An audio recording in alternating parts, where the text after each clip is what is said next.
네, 안녕하세요. 베이닉스의 전우정혜입니다. 지금부터 AI 엔터프라이즈에 대한 제품 소개를 진행하도록 하겠습니다. 그래서 지금부터는 AI 엔터프라이즈가 무엇인지, 그리고 그 안에 이제 어떤 구성 요소가 있는지, 또는 그 라이센스 체계나 이 성능 관련된 내용 위주로다가 말씀을 드리도록 하겠습니다. 어, 먼저 vGPU를 말씀드릴 건데요. AI 엔터프라이즈가 그 가상화 관련된 제품이다 보니까 기반으로 vGPU하고 관련이 있습니다. 그래서 vGPU를 먼저 간략하게 설명을 드리도록 하겠습니다. 가상화 하이퍼바이저가 있는 상태에서 그 GPU를 공유하는 방식이 보통 GPU 패스스루라는 방식하고 이제 엔비디아가 제시하는 vGPU라는 방식으로 크게 두 가지로 나눠지고 있는데요. 왼쪽에 보이시는 GPU 패스스루 방식 같은 경우에는 그 서버에 붙어 있는 GPU를 그 하이퍼바이저는 그냥 통과만 시키고 가상 서버가 받아서 가상 서버에다가 GPU 드라이버를 깔아가지고 진행하는 방식을 GPU 패스스루라고 하고요. 오른쪽에 보이시는 이제 vGPU 같은 경우에는 그 하드웨어 쪽에서 서버 그 GPU를 갖다가 하이퍼바이저에 개입하에 그 하이퍼바이저가 그 각 게스트한테 GPU 자원을 나눠주는 방식으로 이렇게 구분할 수가 있습니다. 그래서 왼쪽에 GPU 패스스루 방식 같은 경우에는 거의 뭐 장점이라면 거의 네이티브에 버금가는 성능을 낸다는 것과 대부분의 그 하이퍼바이저의 버전에 관계없이 뭐 지원할 수 있다는 것들이 장점인 반면에 GPU를 분할해서 사용할 수 없고 또 하이퍼바이저가 보통 제공하고 있는 뭐 스냅샷이나 또는 V모션 이런 기능들이 안 된다는 그런 단점이 있습니다. 오른쪽에 보이시는 vGPU 같은 경우도 거의 그 패스스루와 같은 성능을 내고 내는 장점이 있고 또 하이퍼바이저가 제공하는 V모션이나 뭐 잠깐 서스펜드나 리줌 이런 하이퍼바이저가 제공하는 기능들을 좀 충실하게 제공한다는 것과 무엇보다도 그 하나의 물리적인 GPU를 그 분할해서 여러 개의 가상 서버에다가 제공할 수 있다는 장점이 있습니다. 물론 뭐 vGPU가 약간 단점이라면 엔비디아 라이센스가 필요한 부분이 있고요. 또 매니저에 있는 보이시는 엔비디아 vGPU 매니저라는 부분과 엔비디아 소프트웨어 드라이버라는 게스트에 깔려 있는 드라이버 버전이 정확하게 일치해야 구동을 한다는 부분이 있습니다. 그래서 게스트에다가 뭐 어떤 뭐 최신 버전이라고 GPU를 드라이버를 올리게 되면 이 버전이 안 맞게 되면 게스트에서 GPU가 작동하지 않는 부분이 있습니다. 그래서 그 vGPU 같은 경우에는 기존의 라이센스 체계가 VF, VPC, VCS, VWS 한 네 가지 종류가 되어 있었습니다. 그래서 VF 같은 경우는 A 시리즈라고 했고요. VPC는 이제 B 시리즈, VCS는 이제 C 시리즈, 그리고 VWS는 Q 시리즈라고 명명을 했었습니다. 그래서 여기 뭐 화면에 보이시는 것처럼 기본적으로 VFS 같은 경우에는 그 서버 베이스 가상화에 주로 사용을 했습니다. 뭐 VMware 호라이즌이나 그 마이크로소프트의 뭐 리모트 데스크탑 세션 가상화 이런 앱 스트리밍에 사용하는 그 에디션이 이제 VApps고요. 이제 VPC 같은 경우에는 윈도우 데스크탑, 윈도우 10이나 이런 OS의 그 가벼운 GPU 자원을 할당할 때 사용하는 VPC라는 에디션을 사용했고요. 뭐 마지막에는 이 VWS라는 부분은 거의 이제 쿼드로 인증된 드라이버를 제공해서 거의 쿼드로가 지원하고 있는 그 급의 그 드라이버를 제공하는 것을 VWS라고 했습니다. 그리고 가장 마지막에 나온 이제 vGPU 9.0에서 이제 소개되기 시작했는데요. 이제 VCS라고 나왔습니다. 그래서 이거는 앞에 있는 것들이 보통 그래픽 위주의 작업을 위한 GPU 자원 가상화였다면 이제 VCS 같은 경우는 딥러닝을 위해서 연산 위주의 뭐 AI나 딥러닝 또는 HPC 같은 연산 위주의 그 라이센스 체계로 소개된 제품이 VCS입니다. 그래서 보통 vGPU가 VFS나 VPC, VWS는 그래픽용 VDI로다가 돼 있고요. 이제 마지막에 나왔던 이 VCS가 연산용으로 제공이 되고 있었습니다. 근데 이렇게 제공되던 그 vGPU에서 13버전, 지금 최신 버전이 13버전인데요. 그 13버전에서 릴리즈 노트에 이런 부분이 나왔는데요. 가운데에 보이시는 것처럼 VCS는 이제 더 이상 C 시리즈를 지원하지 않는다라고 돼 있고요. 그다음에 VCS는 엔비디아 AI 엔터프라이즈도 지원한다라는 부분으로 변경이 되었습니다. 그래서 13 버전에서 이런 그 VCS 지원이 VMware인 경우에 지원이 철회가 됐습니다. 그래서 VMware 다른 것들은 아직 그렇지 않은데요. VMware에서는 더 이상 VCS를 쓸 수가 없고 그 VCS 같은 기능을 사용하려면 이제 엔비디아 AI 엔터프라이즈로 변경해야 된다는 그런 공지가 났고 그 일환으로 이제 AI 엔터프라이즈를 소개드리게 됐습니다. 그래서 AI 엔터프라이즈에 대한 소개인데요. AI 엔터프라이즈는 간단하게 내부적으로 보면 가운데 보시는 것처럼 소프트웨어 컴포넌트를 보시면 엔비디아 vGPU 소프트웨어 13 버전이 AI 엔터프라이즈에 포함되어 있습니다. 그래서 지금 vGPU 같은 경우는 13 버전이 최신 버전이고 AI 엔터프라이즈는 지금 1.0이 지금 릴리즈된 상태입니다. 그래서 AI 엔터프라이즈 1.0에 vGPU 13 버전이 들어가 있고요. 그 아래 보시는 텐서플로우라든가 파이터치, 레피드까지 이런 도커 이미지를 갖다가 제공하는 게 AI 엔터프라이즈의 주요 구성 요소입니다. 그래서 vGPU 13 버전이 있듯이 요거는 앞에 말씀드렸던 그 기존의 이제 vGPU 기능이고요. 그러니까 가상 머신에다가 GPU의 자원을 일부 분할한다는 부분이 있고요. 여기에 이제 추가로 해서 그 SR-IOV라는 기능이 추가가 됐습니다. 여기 보시는 것처럼 엔비디아 커넥트 X6DX라는 이더넷 그 카드가 있고요. 그 이더넷 카드가 SR-IOV 기능으로다가 VM에다가 NIC 기능을 할당하는 그런 기능이 추가가 됐습니다. 그리고 여기 지금 도커 풀 해가지고 보시면 기존의 도커 이미지가 NGC에서 제공하는 이미지하고 좀 다른 부분에서 받아오게 되어 있습니다. 그래서 기존 같은 경우는 nvcr.io/nvidia 밑에 텐서플로우 이런 식으로 나갔는데요. 이제 받아오는 이미지가 NVAI라는 이런 레파지토리로 변경이 되었습니다. 그래서 여기 보시는 것처럼 AI 엔터프라이즈는 vGPU 13 버전과 그 다음에 NVAI라는 데서 도커 이미지를 내리는 것과 그 다음에 SR-IOV를 제공하는 이게 큰 특징으로 하고 있습니다. 그래서 vGPU는 아까 말씀을 잠깐 드렸고요. 이번에는 이제 SR-IOV가 뭔지 그거에 대해서 간단하게 설명을 드리겠습니다.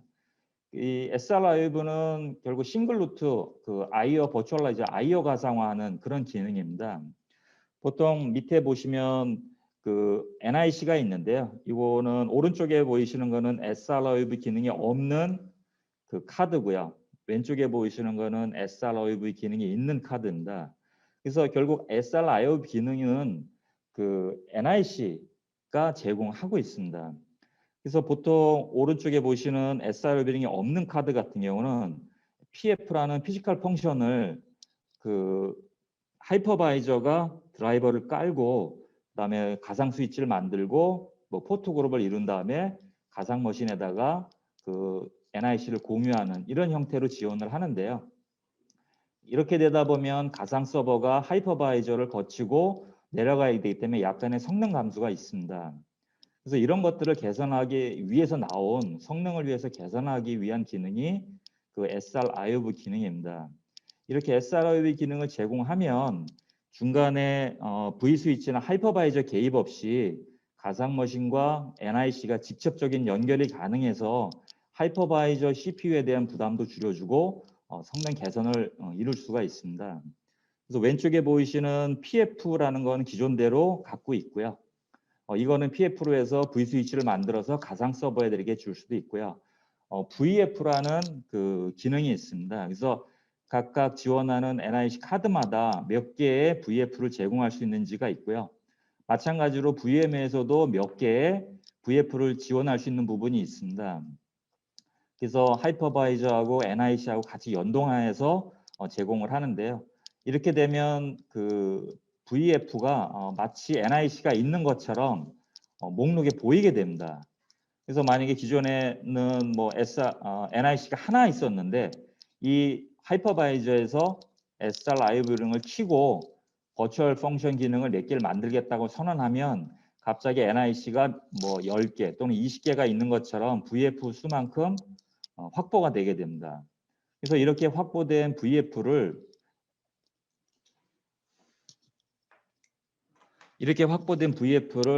그 가상 머신에다가 제공해서 성능 향상을 올리는 것을 SRIV 기능이라고 합니다.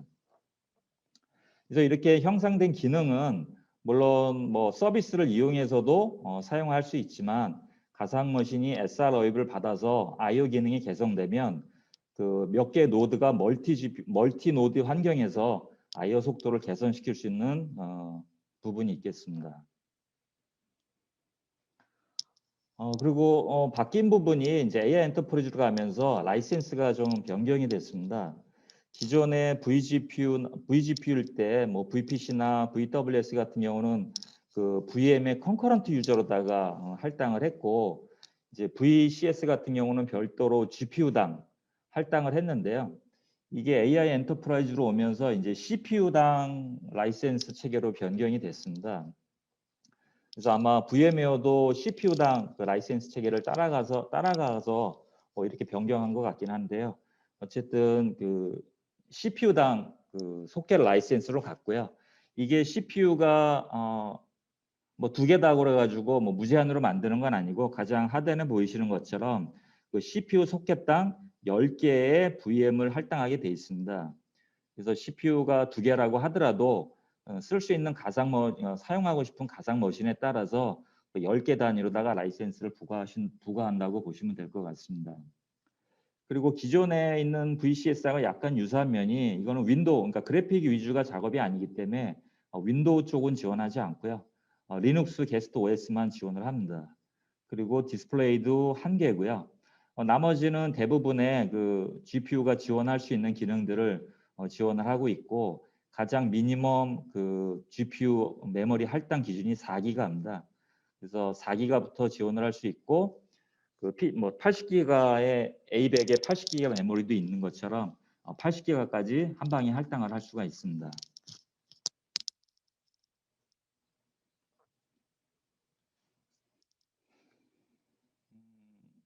이 부분은 이제 이렇게 구성을 하게 되면 보통 사용하는 방법이 한 3가지 정도 나올 거라고 생각이 됩니다.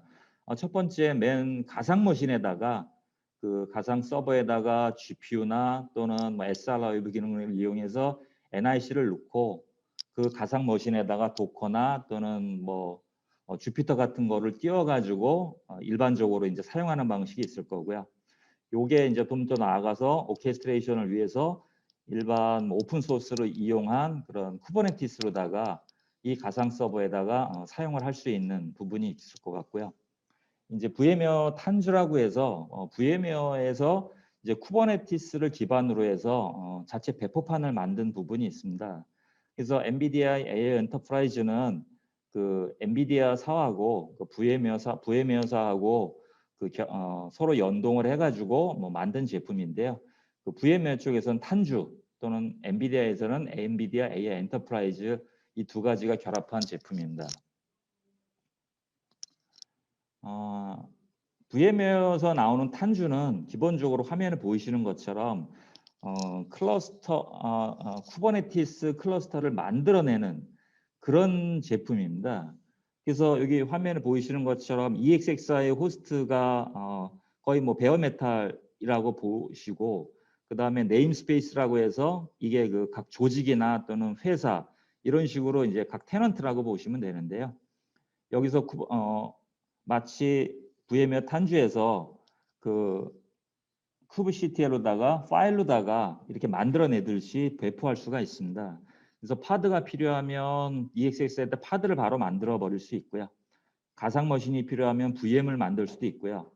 만약에 쿠버네티스 클러스터가 필요하다면 화면 중앙에 보이시는 것처럼 뭐 1.15 버전으로 해서 워커노드 3개로 해가지고 쿠버네티스를 만들어 달라 그러면 거기에서 노드 3개로 이루어진 쿠버네티스를 바로 배포하는 그런 형태의 제품이 탄주입니다. 물론 여기서 나타나는 이 VM에 결국 vGPU하고 그다음에 SR 라이브 같은 NIC가 들어간 부분이 배포가 돼서 VM이 형성되고요. 이런 것들은 전체 총괄적으로 탄주를 이용해서 쿠버네티스로 사용한다는 부분입니다.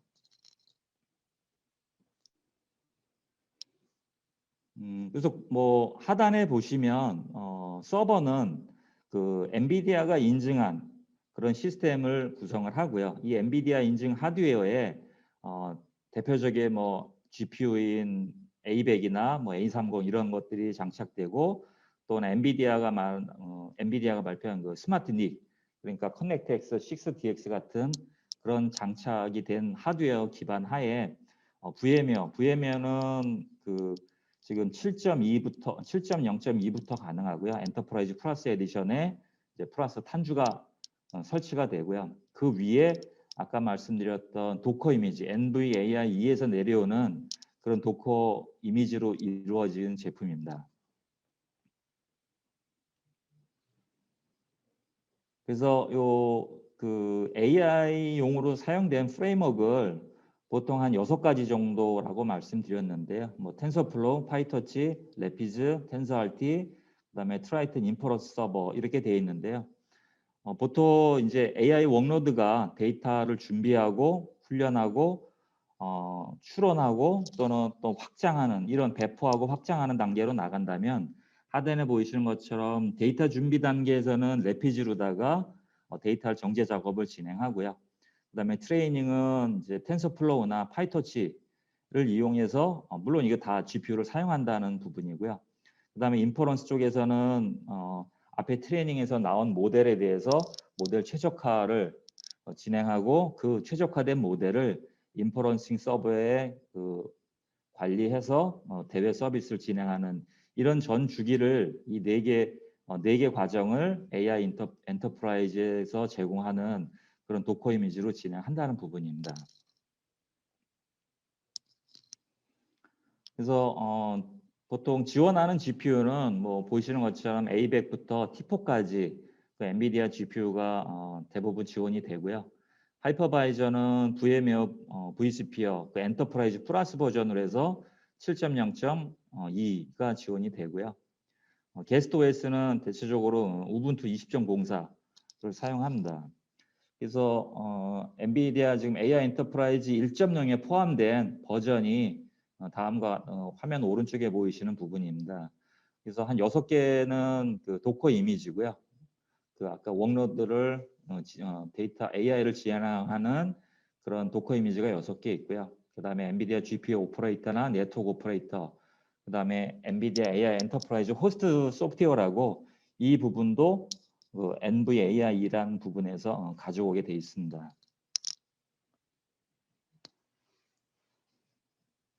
그래서 엔비디아 인증 시스템은 가장 이건 하드웨어 부분인데요. 이 부분은 뭐 그 엔비디아 사이트를 통해서 지원을 하고 있습니다. 그래서 HP, 뭐 델, 그런 각 벤더마다 인스퍼나 뭐 이런 벤더마다 지원 인증받은 시스템이 있고요. 여기에 그 가운데 부분은 이제 각 데이터 서버에 지원 인증되는 GPU고요. 가장 오른쪽에는 이제 엔비디아 AI 엔터프라이즈에 호환이 되어 있다는 그런 표시가 되어 있는 부분입니다. 그래서 AI 엔터프라이즈를 사용하는 그 하드웨어를 선정할 때 여기 보이시는 그 AI 엔터프라이즈에 호환이 되는지 그걸 확인하시고 진행을 하시면 될 것 같습니다. 네트워크 토폴로지인데요. 네트워크 토폴로지는 지금 엔비디아에서는 한 4대, 최소 4대 정도에 있는 그 클러스터를 권장을 하고 있습니다. 뭐 한 대나 2대보다 한 4개 정도 해 있고요. 뭐 이거는 이제 VM도 GPU를 4개 정도까지 이렇게 받을 수가 있는데요. 그래서 컴퓨터 1, 2, 3, 4 노드가 있고요. 이제 네트워크 쪽에서는 그 관리 네트워크 매니지먼트 리프로다가 있고요. 그 다음에 GPU 간 통신을 위해서는 GPU 리프 01로 해서 연결을 한 겁니다. 그래서 네트워크 이제 그 컴퓨터 01이든 뭐 4번이든 그 커넥트X 6 DX107에다가 하고요. 그다음에 GPU는 이제 A100으로 해가지고 구성되어 있는 그런 토폴로지입니다. 그래서 이런 식의 토폴로지를 구성하고 사용을 했을 때 그 오른쪽 하단의 막대 그래프에 보이시듯이 그 녹색 부분이 GPU 가상화한 상태에서의 성능 향상이고요. 이제 오른쪽 회색 막대가 베어메탈 형태의 그 부분입니다. 물론 이거는 GPU, 그러니까 vGPU를 전부 다 가상 머신에 주고 한 경우입니다. 그래서 하나의 VM이 예를 들면 뭐 40기가짜리 A100이었다면 40기가를 다 할당해가지고 나온 부분입니다. 이게 보시는 것처럼 GPU를 전부 가상화했을 때와 또 일반적인 베어메탈로 했을 때와 거의 뭐 성능에 별 차이 없이 선형적으로 성능이 증가하고 있는 걸 보실 수 있습니다. 인퍼런싱에서는 이제 CPU하고 비교를 했는데요. AI 엔터프라이즈가 MIG도 지원하는데요. 그 MIG로 했을 때 40G짜리 A100을 두 개로 나눴을 때와 또는 하나로다가 다 MIG를 줬을 때 또는 베어메탈로 했을 때 뭐 한 260배에서 270배까지 CPU 대비 그 다른 베어메탈하고도 성능 차이가 없이 그 인퍼런싱을 수행하는 걸 보실 수 있습니다. 네트워킹은 이제 ROC를 갖다가 사용합니다. 그래서 아까는 그 컴퓨터 가상 머신에는 SRIV 기능을 이용해서 그 하이퍼바이저 개입을 최소화하고 성능을 올렸는데요. 이제 그 GPU 노드끼리는 이제 ROC라는 RDMA 오버 커버지드 이더넷 기능을 이용해서 성능을 올리고 있습니다. 보통 이제 여기 가운데 그냥 일반적인 TCP하고 그 ROC하고 비교한 부분이 있는데요. 일반적인 TCP 같은 경우에는 어플리케이션이 다른 노드하고 그 통신을 할 때 어플리케이션에서 할당한 메모리를 그 다음에 커널 부분으로 내려야 되고요. 그 커널 부분으로 내리게 되면 그 커널 부분에서 내려온 거에 대해서 NIC가 받아가지고 상대방에 보내고요. 그 보낸 걸 다시 커널로 올리고 그 올린 부분을 어플리케이션이 받아가는 이런 식으로 형태가 일반적인 TCP의 업무 흐름입니다. 그래서 이 흐름을 이렇게 하지 않고 어플리케이션에서 잡은 부분을 NIC를 통해서 바로 다른 부분에다 넘기는 이런 거를 이제 그 RDMA 기능이라고 하는데요. 요거를 RDMA를 인피니밴드에서 지원하고 있는 기능이었습니다. 요거를 이더넷도 지원하는 게 이제 ROC라는 기능입니다. 그래서 보통 구성을 할 때 그 스위치에 그 다운링크하고 피어링크라고 해서 이 다운링크 같은 경우는 컴퓨터와 스위치가 바로 연결한 부분. 그래서 요거는 GPU 서버끼리 ROC를 이용해서 연결을 하고요. LAG라고 해서 그 두 개 이상의 그 물리적으로 연결된 부분을 마치 하나의 논리적인 것처럼 연결하는 기술을 LAG라고 합니다. 그래서 GPU 리프 01이 문제가 생겼을 때도 GPU 02로 연결할 수 있게 뭐 컴퓨터 01 입장에서는 마치 하나의 큰 스위치가 있는 것처럼 보이게 하는 기술이 그 LAG인데요. 보통 이제 그 큰 기능을 구성할 때 뭐 한 개로도 할 수 있지만 좀 더 중요하고 이중화를 위해서 이런 식의 형태로 네트워크를 구성할 수 있습니다. 사이징이라는 부분은 이제 엔비디아가 이 AI 엔터프라이즈를 구성할 때 약간 소규모로 하는 부분과 뭐 중간 부분, 그다음에 최상의 그 퍼포먼스를 위한 부분을 그 약간 구분해 가지고 여기에 들어가는 컴포넌트가 어떤 걸 선정해야 되는지에 대한 소개 부분입니다. 그래서 엔트리 부분은 가장 뭐 기초 부분이라고 돼 있고요. 기존에 많은 장비를 교체하거나 추가 도입하지 않고 기존에 있는 뭐 엔트리급으로다가 보시면 되겠는데요. 요것도 이제 이렇게 하더라도 뭐 CPU 대비 이제 20배 정도의 성능을 높일 수 있다라는 부분이고요. 왼쪽에 뭐 빨간색으로 표시한 것처럼 서버는 그냥 일반적인 인텔 제온 실버로 하고요. 그다음에 스마트 닉은 커넥트X 6LX 25G로 뭐 속도를 좀 약간 높지 않은 부분으로 진행을 하고요. 그다음 엔비디아 GPU도 A100이 좋지만 이제 약간 작은 A30으로 할 수 있다는 부분입니다. 참고적으로 커넥트X 6 부분은 이제 200G를 지원하는 그 카드인데요. 커넥트X 6 LX라는 게 가장 그 낮은 성능에 나타나는 게 커넥트X 6 LX고요. 물론 이더넷 카드입니다. 그다음에 중간에 이제 커넥트X 6라고 해서 중간 규모가 있습니다. 요거는 이더넷도 가능하고 인피니밴드도 가능한 VPN 기능을 지원한다고 보시면 되고요. 성능이 제일 좋은 거는 이제 커넥트X 6 DX라는 부분이 있습니다. 그래서 가장 성능이 좋고요. 커넥트X 6 DX, 그냥 커넥트X 6, 그다음에 커넥트X 6 LX 이렇게 세 가지 카드가 있는데 그 중에서 이제 커넥트X 6 LX를 로키로 이용해 가지고 구성을 하고요. 일반적으로 이제 성능을 한 30배 정도까지 올리는 그 메인스트림에서는 이제 CPU도 이제 골드급으로다가 조금 올리고요. 그다음에 멜라녹스도 아까 말씀드린 커넥트X 6 DX로다가 성능 향상이 좀 높은 걸로 도입을 하고 마찬가지로 GPU도 이제 A100으로 할 수 있는 부분이 있습니다. 그래서 네트워킹도 관리용하고 그다음에 클러스터 그 GPU 통신용하고 이제 분리해서 진행을 하는 그렇게 구성을 합니다. 그리고 이제 베스트 퍼포먼스라고 해서 이 부분도 제온 골드로 하고 그 다음에 블루필드 2라 또는 커넥트 6 DX A100인데요. 이제 네트워크가 이제 이중화가 돼 있어서 아까 말씀드린 ROC도 사용하고 LAG 기능으로다가 스위치 장애도 대비할 수 있는 그런 형태로다 구성을 하는 게 이제 베스트 퍼포먼스 구성이라고 볼 수 있습니다. 이렇게 잡은 거는 들어가는 전력이 좀 차이가 나서 렉 구성이 이렇게 서버가 차이가 난다고 보시면 될 것 같은데요. 보통 이제 말씀드린 A30이나 뭐 비교적 전력을 덜 사용하는 것들은 한 렉에 많은 수의 서버를 올릴 수 있다고 보이고요. 뭐 20대 또는 15대, 11대 이런 것처럼 전력을 많이 사용하는 것 위주로 이제 한 렉에 들어가는 서버가 좀 작아지고 있습니다.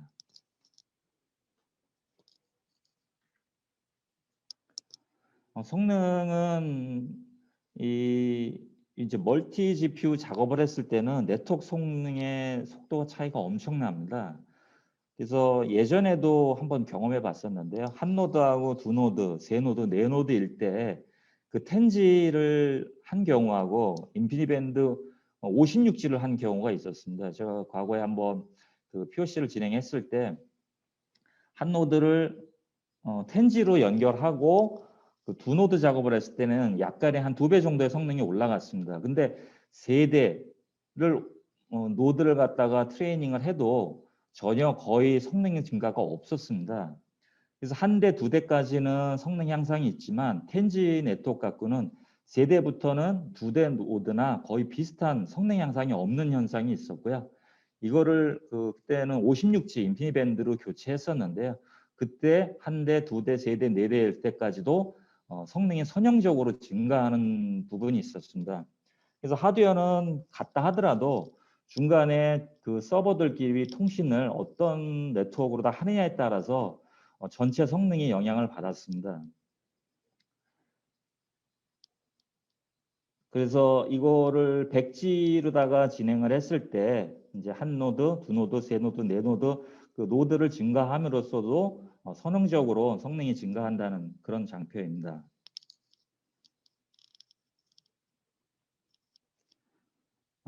라이센스 책에 대해서 간단하게 말씀을 드릴 건데요. 그 라이센스는 기존에 아까 뭐 잠깐 말씀드렸지만 VPC나 이런 VWS 같은 경우는 컨커런트 유저, 그러니까 동시에 몇 개의 VM을 뜨느냐에 따라서 자기가 10개 VM을 구매하시면 뭐 10개까지 VM만 적용이 되고 11번째 VM은 GPU를 할당 받아서 기능을 할 수 없는 그런 형태였고요. 이제 VCS가 이제 GPU당으로 지금 진행을 하고 있고요. 요것도 이제 그 GPU당 10개까지 V의 라이센스가 적용이 되고요. 이제 MV 그 AI 엔터프라이즈 같은 경우에는 이제 CPU당으로 해서 10개 VM으로 진행을 하고 있습니다.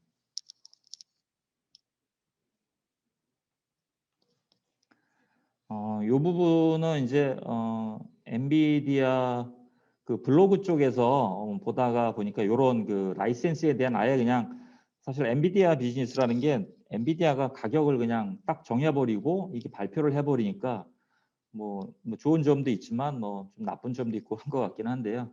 어쨌든 이렇게 지금 구성이 되어 있습니다. 그래서 이게 구독 방식과 연구 방식 두 가지로 있고요. 이제 구독 방식은 뭐 소켓당 얼마를 내고 그다음에 뭐 여기에 이제 스탠다드 지원이 포함이 되는 거고요. 연구 라이센스도 비용을 내고 지원은 추가로 해야 되는 부분이 있고요. 여기에 이제 요 지원이라고 하는 부분은 주 5일 그 하루 9시간제인데요. 이제 여기에다가 업그레이드로 해서 24/7으로 하게 되면 이제 업그레이드를 할 수 있다는 그런 내용이 소개된 그 블로그가 있어서 그 부분을 이제 화면을 캡처해서 가져온 부분입니다.